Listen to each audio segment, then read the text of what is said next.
Hello everyone, আসসালামু আলাইকুম। আজকে আমি প্রথমবারের মতো আমেরিকান স্পাগেটি রান্না করলাম। দেখেন কিরকম হয়েছে খাবারটা। খেতে অনেক বেশি ভালো লাগছে, বাট আমি এটার নাম জানি না বা কিভাবে রান্না করতে হয় জানি না, জন্য গুগলে সার্চ করলাম। তো দেখেন স্ক্রিন শেয়ারে ভিডিওটা আপনাদের মাঝে শেয়ার করছি। স্পাগেটিগুলো যেহেতু অনেক বেশি লম্বা, তাই এটাকে আমি ২ ভাগ করে নিয়েছি। প্রায় আমাদের বাংলাদেশি নুডলস যেভাবে রান্না করে ঠিক সেম প্রসেসে রান্না হয়, বাট এটা একটু বেশি সময় ধরে সিদ্ধ করতে হয়। তো এখন আমি ফ্রাই প্যানে তেল দিচ্ছি। এরপর পেঁয়াজ মরিচ ভেজে নিব। যখন পেঁয়াজ মরিচটা হালকা ভাজা হয়ে আসবে তখন আমি ডিম দিয়ে দিব। এখন ডিমের মধ্যে সামান্য একটু লবণ দিব। লবণ না দিলে খেতে বেশি ভালো লাগবে না।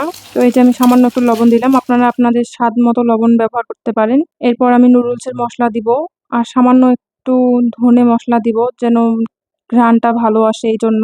আরো অনেকভাবে এটা রান্না করা যায়। যে যার রুচি অনুযায়ী রান্না করে খেতে পারে। আমি আমার মতো করে রান্না করলাম। ব্যাস এতটুকুই। রেসিপিটা কেমন লাগলো আপনাদের একটু জানাবেন। দেখেন এখন স্প্যাগেটিসটা দিয়ে দিলাম।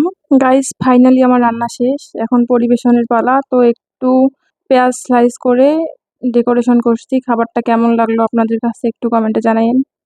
টেস্ট তো অনেক বেশি ভালো লাগছে, বাট একটু ঝাল বেশি হয়ে গেছিল। ধন্যবাদ সবাইকে। আল্লাহ হাফেজ।